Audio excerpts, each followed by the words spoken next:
દેશ વિદેશમાં રહેતા મારા દરેક દર્શક મિત્રોને ડૉક્ટર શરદ સોનીના હર હર મહાદેવ. મિત્રો, આજે હું જબરજસ્ત વાત કહેવાનો છું અને આજે હું દુનિયાના સૌથી શક્તિશાળી લોટ વિશે વાત કરવાનો છું. મિત્રો, આજે દુનિયાનો જે સૌથી શક્તિશાળી અને જેમાં સૌથી વધારે ફાયદા છે એ લોટની વાત આજે કરવાનો છું, તો તમે મારો વિડીયો છેલ્લે સુધી જોજો. મિત્રો, આપણે સામાન્ય રીતે અત્યારે આપણે જોઈએ તો બધા જ ઘઉંની રોટલી ખાવાનું પસંદ કરતા હોય છે. ઘણી જગ્યાએ લોકો બાજરીના રોટલા પણ ખાતા હોય છે. પણ મિત્રો, આજે હું જે શક્તિશાળી લોટની વાત કરવાનો છું એ છે જુવાર. મિત્રો, જુવાર આપણા શરીર માટે ખૂબ જ ફાયદાકારક છે. જો કે મોટા ભાગે જુવારના રોટલા ઓછા પ્રમાણમાં ખવાય છે. મિત્રો, જુવાર એ એવું ધાન્ય છે કે જેની તાસીર ઠંડી છે અને એ આપણા શરીરમાંથી ઘણા બધા રોગોને દૂર કરવાનું કામ કરે છે. અને કયા કયા રોગોમાં એ કામ કરે છે ને એની હું તમને આજે ડિટેલમાં વાત કરીશ. મિત્રો, આપણે સારામાં સારું જો આપણે કહીએ અનાજ તો બાજરી આવે છે, પણ એ હવે બાજરી એવી હોય છે કે ગરમ હોય છે, તો આપણે ખાલી એને શિયાળામાં જ ખાઈ શકીએ. ઉનાળામાં બાજરી આપણે બહુ લોકો ખાતા નથી. તો આપણે હવે ઉનાળામાં જો તમારે સારામાં સારો જો લોટ ખાવો હોય ને સારામાં સારો જો રોટલો ખાવો હોય ને મિત્રો, એ છે જુવારનો રોટલો. તો મિત્રો, આજે એને હું તમને ટોટલી જુવાર વિશે આજે વાત કરવાનો છું. મિત્રો, જુવારમાં ફાઇબર્સ ખૂબ જ માત્રામાં હોય છે, જે ડાયાબિટીસ અને હાઈ બ્લડ પ્રેશરના દર્દીઓ માટે તો ખૂબ જ અસરકારક સાબિત થાય છે. મિત્રો, જુવારમાં ફાઇબર્સ ખૂબ હોવાથી એ વેઇટ લોસ માટે પણ ઉપયોગી છે. જે લોકોનું શરીર વધારે છે એ લોકો જો જુવારનો રોટલો ખાશે તો એમનું વજન ફટાફટ ઉતરવા લાગશે. મિત્રો, જુવારના લોટના રોટલા પણ બને છે અને ઘણા લોકો રોટલી પણ બનાવે છે. તો મિત્રો, તમે જો જુવારના લોટના રોટલા કે રોટલી ખાશો તો તમને લાંબો સમય સુધી ભૂખ નથી લાગતો. મિત્રો, જે લોકોને વોટર રિટેન્શન, સોજા આવતા હોય, જે લોકોને સાંધાનો દુખાવો હોય, મિત્રો, જે લોકોને કમરનો દુખાવો હોય, એ બધા લોકો જો જુવારનો રોટલો ખાશે તો એમાંથી એમને ખૂબ જ ફાયદો થાય છે. મિત્રો, હવે જુવારની વાત કરીએ તો આપણે એના ગુણધર્મો કયા છે એ આપણે જાણવા જોઈએ. તો મિત્રો, જુવારની તાસીર કહું તો ઠંડી હોય છે, એટલા માટે તેને ગરમીની ઋતુઓમાં જ વધારે ખાવું જોઈએ. શિયાળામાં જુવારના રોટલા ઓછા ખાવામાં આવે છે, પરંતુ જે લોકો ડાયટ કરતા હોય છે, જે લોકો વેઇટ લોસનું સિસ્ટમમાં હોય છે, એ લોકો જુવારમાં પણ એ શિયાળામાં પણ જુવારનો રોટલો ખાઈ શકે છે. મિત્રો, જુવારમાં ભરપૂર માત્રામાં પોટેશિયમ, ફોસ્ફરસ, કેલ્શિયમ, આયરન હોય છે. મિત્રો, જુવારમાં પોટેશિયમનું કામ શું છે? પોટેશિયમ આપણા હૃદયને મજબૂત રાખે છે. મિત્રો, આપણા હૃદયની કાર્યક્ષમતા વધારે છે, આપણા હૃદયને એકદમ સ્ટ્રોંગ રાખે છે. એટલે મિત્રો, પોટેશિયમનું કામ છે હૃદયને સ્ટ્રોંગ રાખવાનું. અને પોટેશિયમ આપણા લોહીની નસમાં જે કોલેસ્ટેરોલ જમા થયેલું છે એને દૂર કરવાનું કામ કરે છે.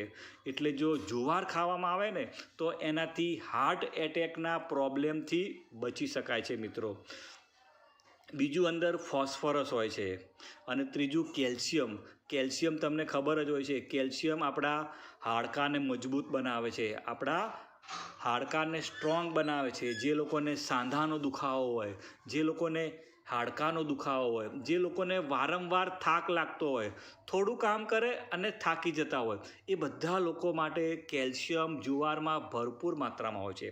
સાથે સાથે એની અંદર આયરન હોય છે, એટલે કે લોહ તત્વ. જે લોકોના લોહીની ઉણપ હોય, જે લોકોને હિમોગ્લોબિન ઓછું હોય છે, મિત્રો, ઘણા બહેનોમાં આપણે જોઈએ તો ઘણું બધું હિમોગ્લોબિન ઓછું હોય છે, તો એ લોકો જો જુવાર ખાય ને તો એ લોકોમાં લોહીની અંદર હિમોગ્લોબિનની માત્રા વધી જાય છે. મિત્રો, અને જો હિમોગ્લોબિનની માત્રા ઓછી હશે તો તમે થોડુંક કામ કરશો અને થાકી જશો, કારણ કે તમારા શરીરમાં પૂરેપૂરો ઓક્સિજન મળતો નથી. એટલે આપણને થાક લાગી જાય છે. એટલે મિત્રો જો જુવારનો રોટલો તમે ખાશો તો એની અંદર ભરપૂર માત્રામાં પોટેશિયમ, ફોસ્ફરસ, કેલ્શિયમ અને આયરન હોય છે. કેલ્શિયમ આપણા દાંતને પણ મિત્રો મજબૂત બનાવે છે. બીજું, જુવારના લોટમાં એન્ટીઓક્સિડન્ટ તત્વો હોય છે. મિત્રો આ એક ખૂબ જ અગત્યની વસ્તુ છે. જુવારનો જે લોટ હોય છે ને એમાં એન્ટીઓક્સિડન્ટ જે બીજા કોઈમાં પણ નથી હોતું. મિત્રો જુવારની અંદર એન્ટીઓક્સિડન્ટ તત્વો હોય છે. એ શું કરે છે? આપણા શરીરમાંથી ઝેરી તત્વોને દૂર કરવાનું કામ કરે છે. આપણા કિડનીની સફાઈ કરવાનું કામ કરે છે.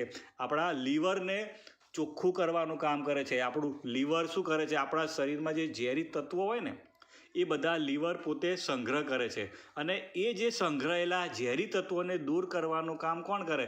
કે જેની અંદર એન્ટીઓક્સિડન્ટ વધારે હોય એ આપણા શરીરમાંથી જે ફ્રી રેડિકલ, અમારી જો વિજ્ઞાનની ભાષામાં કહીએ તો આપણા શરીરમાં જે ફ્રી રેડિકલ હોય છે કે જે ખરાબ તત્વો હોય છે એને દૂર કરવાનું કામ છે. મિત્રો જુવારમાં ભરપૂર માત્રામાં એન્ટીઓક્સિડન્ટ હોય છે અને તે ગ્લુટેન રહિત હોય છે. મિત્રો ઘઉંની અંદર ખૂબ જ માત્રામાં ગ્લુટેન હોય છે પણ જુવારમાં ગ્લુટેન હોતું નથી. એટલે મિત્રો ઘણા જે ડૉક્ટરો છે, જે કાર્ડિયોલોજિસ્ટ ડૉક્ટરો છે, જે હૃદયના ડૉક્ટરો છે, એ લોકો જે લોકોને હૃદયનો પ્રોબ્લેમ હોય છે એ લોકોને ડૉક્ટર ઘઉં ખાવાની ચોખ્ખી ના પાડી દીધી છે કે તમે ઘઉં બંધ કરી દો. જે લોકોને હાર્ટનો પ્રોબ્લેમ હોય એ લોકોએ તો ઘઉં બંધ જ કરી દેવા જોઈએ. બીજું, જુવાર એ નોન એલર્જીક છે. મિત્રો જુવારમાં તમે ખાશો તો એનાથી કોઈ પણ પ્રકારની એલર્જી થતી નથી. મિત્રો જુવારના દાણાની રાખ બનાવીને જો મંજન કરવામાં આવે ને તો જેનાથી દાંત હલતા હોય અને તેમાં જો કોઈ દર્દ થતું હોય દાંતમાં તો એ તરત જ બંધ થઈ જાય છે. સાથે સાથે આપણા દાંતની અંદર જો પેઢામાં સોજો આવ્યો હોય ને તો પણ એ દૂર થઈ જાય છે. મિત્રો જુવાર બવાસીરમાં પણ ખૂબ જ ફાયદાકારક છે. મિત્રો જુવારની અંદર કહું ને તો વિટામિન બી કોમ્પ્લેક્સ ભરપૂર માત્રામાં છે. બીજા કોઈમાં પણ નથી પણ મિત્રો જુવારની અંદર ભરપૂર માત્રામાં વિટામિન બી કોમ્પ્લેક્સ હોય છે. મિત્રો વિટામિન બી કોમ્પ્લેક્સ શું કામ કરે છે? તો એ આપણા પાચન શક્તિને એકદમ મજબૂત કરે છે.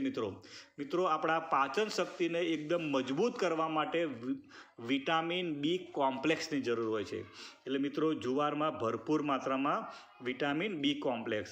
મિત્રો એની અંદર ભરપૂર માત્રામાં પ્રોટીન હોય છે.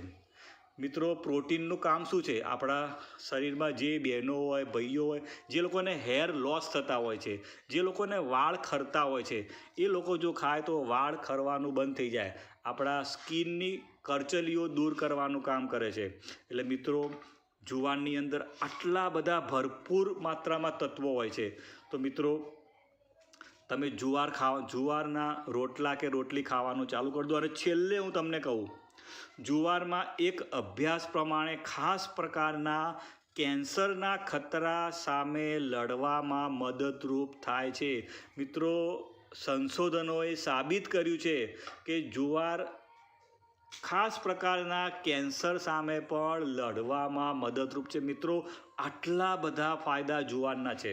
મિત્રો તમને મારો વિડીયો સારો લાગ્યો હોય તો લાઈક કરજો, શેર કરજો, સબસ્ક્રાઈબ કરજો અને તમારા દરેક મિત્રોને આ વિડીયો મોકલજો. તમે મારી ચેનલ ઉપર નવા હો તો આ ચેનલને સબસ્ક્રાઈબ કરજો. થેન્ક યુ મિત્રો, થેન્ક યુ.